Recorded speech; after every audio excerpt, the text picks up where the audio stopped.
Hey everybody, how you doing? I'm Dr. Boyce Watkins from the Black Business School and the Black Wealth Boot Camp.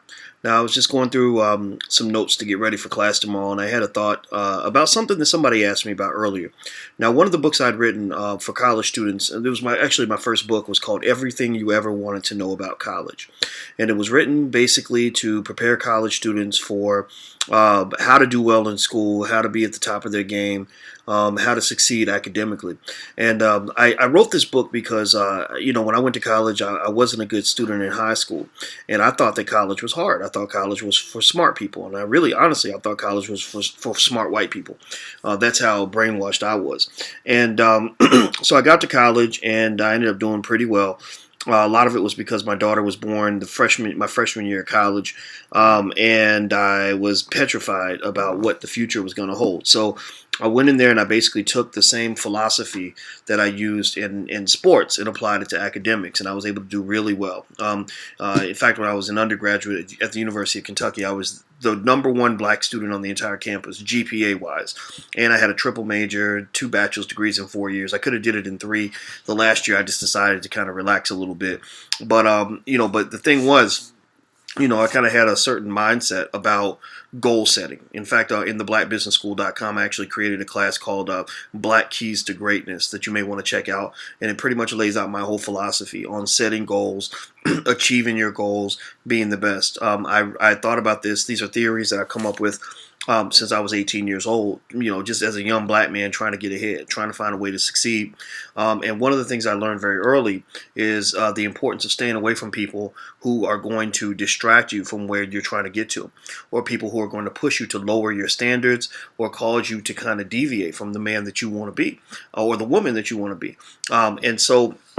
So I was asked today about Greek letter organizations and why I chose not to pledge in college, and so I thought I would kind of clarify my thoughts on it because I didn't want to be insulting to the great tradition of Black Greek letter organizations. I think that there are some organizations that do amazing work, and also we know that organizations have a diversity of people within those groups who are doing different things. So you can't really summarize a group too much. I mean, you could say, well, AKAs usually wear pink. I mean, that's kind of what you can say, but you really can't say too much beyond that because then you end up throwing people into buckets.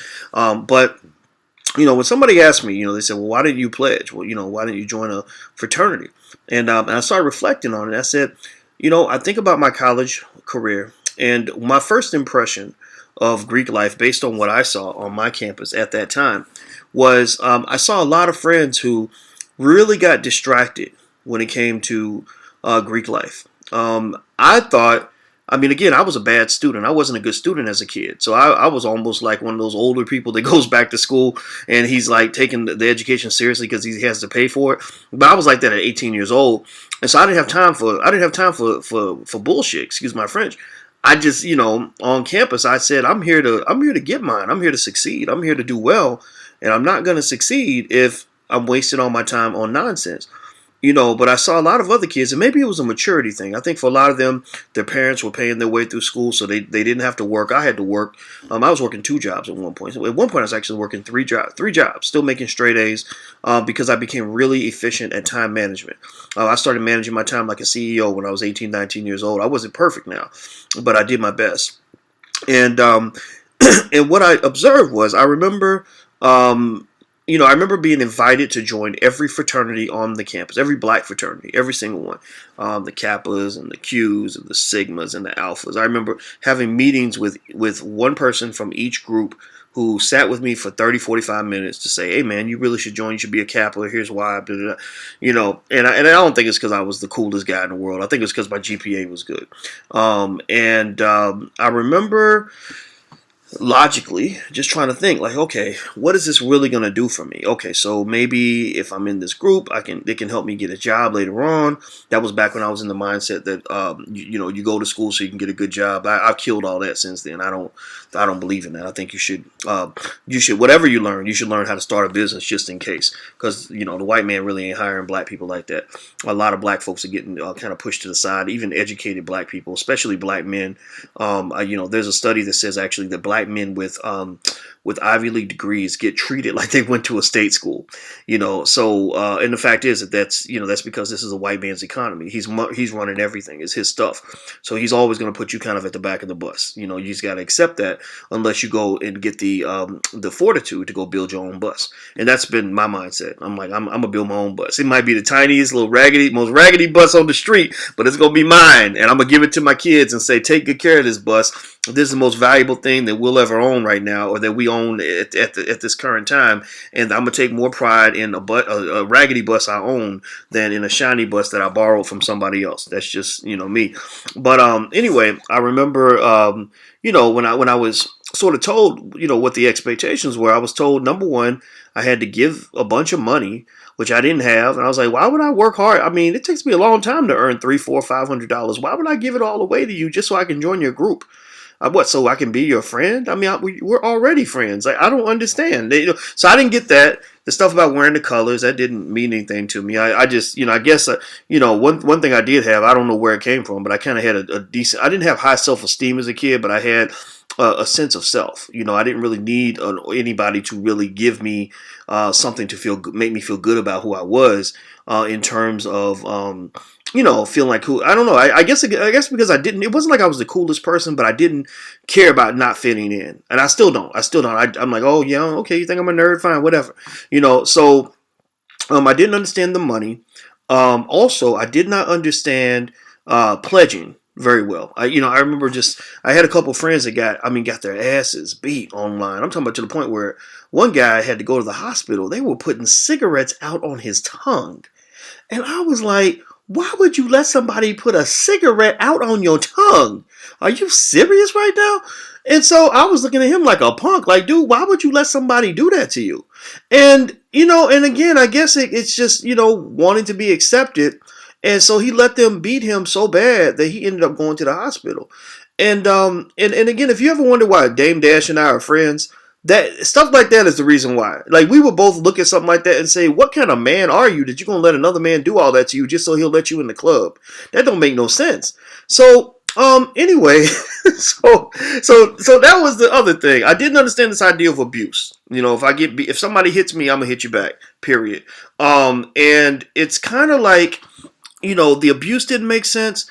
And then I would hear stories about people, when they're online getting, where they wake you up at 2, 3 o'clock in the morning and say, go to Taco Bell and get me a taco. And and I was like, no, I'm not going to do that because I gotta sleep. I need my sleep so I can keep my GPA up. And I'm not going to let anything ruin my grade point average. And the reason I felt that way was because before I got to college, I didn't feel like I had anything. I had nothing, in terms of anything I could really, feel good about, anything that made me feel proud as a young man. And so when I finally started making good grades and realizing that I was smart, I was like, man, I'm not letting this go for anything. This is all I got right now, and you're not going to mess that up. And so I saw a lot of friends who would get so carried away with pledging and stepping and just the culture of some of the frats that they would ruin their grades. Or, you see some guy that was in college till he was 28 because he's hanging with his frat brothers and everybody acts like that was normal. And I didn't think that was normal. Or I saw guys literally become alcoholics because all of their frat brothers were alcoholics, and in fact, I had some real good friends like that who started college as good people with good grades. And 2 or 3 years later, they spend so much time trying to be cool that they sitting there with a liquor bottle in their hand all the time. And these guys are alcoholics to this day.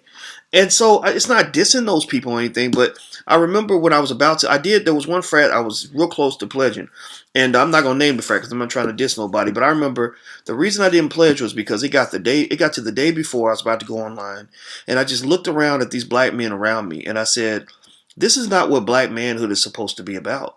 Black manhood is not supposed to be about, chasing, sleeping with any woman with a vagina, drinking until you throw up every night, not studying and pursuing your intellectual opportunities, being an irresponsible person, just getting into dumb situations, wasting time. I didn't know. I don't really know who told me any of that. And, obviously I had a strong father. But even he made mistakes as a person, as a young man. But again, he did actually.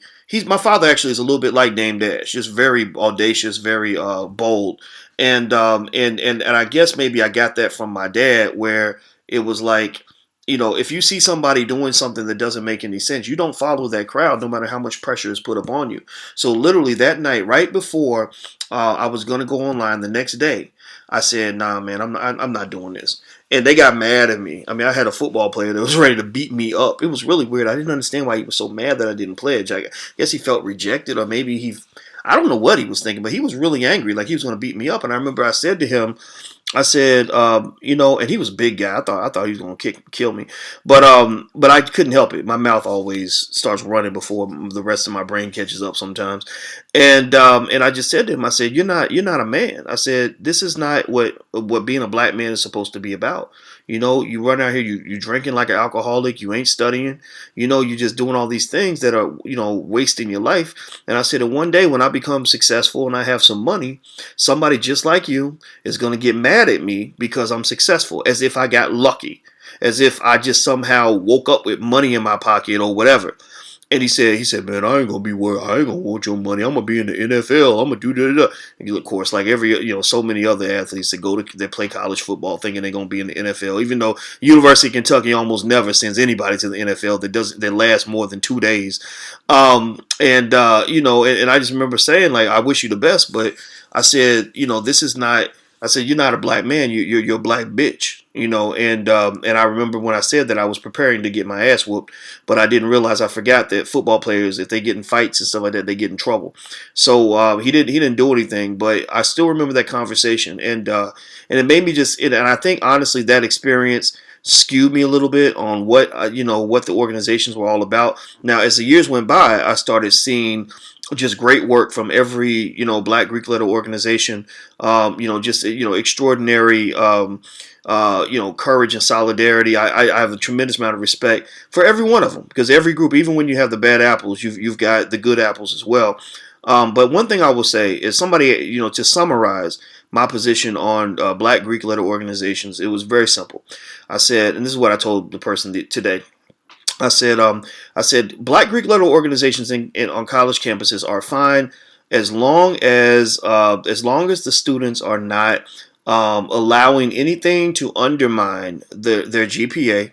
As long as you're not spending more time practicing for the step show than you're spending studying for class.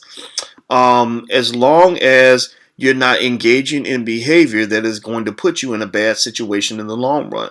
So if you're staying in school the extra 2 or 3 years because you're so focused on your frat that you're not studying, or if you're failing classes because you're trying to pledge, or you're trying to get ready for the step show, or if you end up becoming an alcoholic or catch STDs because you're just trying to fit in with a culture that's not healthy, I'm not a fan of that. And we'd be lying if we didn't, admit that in some cases you do see some weird cultural outpourings that just are not good. And I'm just a fan of non-stupid behavior. Period. I say, if you go to college, you're not there to pledge. You're not there to join a frat or sorority. You're there to get an education. So if you talk to your child, or if you are the child and you're going to go to college, whatever you want to do is fine. If you want to pledge, fine, do it. Go to the step show, fine, do it. I mean, all that's fun. I love watching a good step show. But never let anything get in front of the necessity for you to work as hard as you can to accomplish your objectives. That's the bottom line. If you do that, then you're good. Do whatever else you want. I'm not going to judge. But if you are failing every class and can't graduate, but yet you are the flyest person on your fraternity line, I'm gonna clown you. I'm gonna look at you like, what's wrong with you, dude? This is not the way a man or a grown woman conducts their life. So that's it. So that's my official position on Black Greek letter organizations. I think they're awesome. I interact with all of them. I probably given a speech to every single one of them at some point. And so I certainly don't have any animosity. But it's like, at the same time, we got to focus on what matters the most, which is your quest toward excellence, whatever that may be. And black people are supposed to be at the top of the pile. We're not supposed to be lagging at the bottom. There's no excuse for that. Excellence is our middle name. That's what it needs to be in this generation. All right, I'm Dr. Boyce Watkins from the Black Business School. And also, once again, the book is called Everything You Ever Want to Know About College. If you ever want to check it out or give it to your child. That's it. Until we meet again, please stay strong, be blessed, and be educated. I am gone. Peace.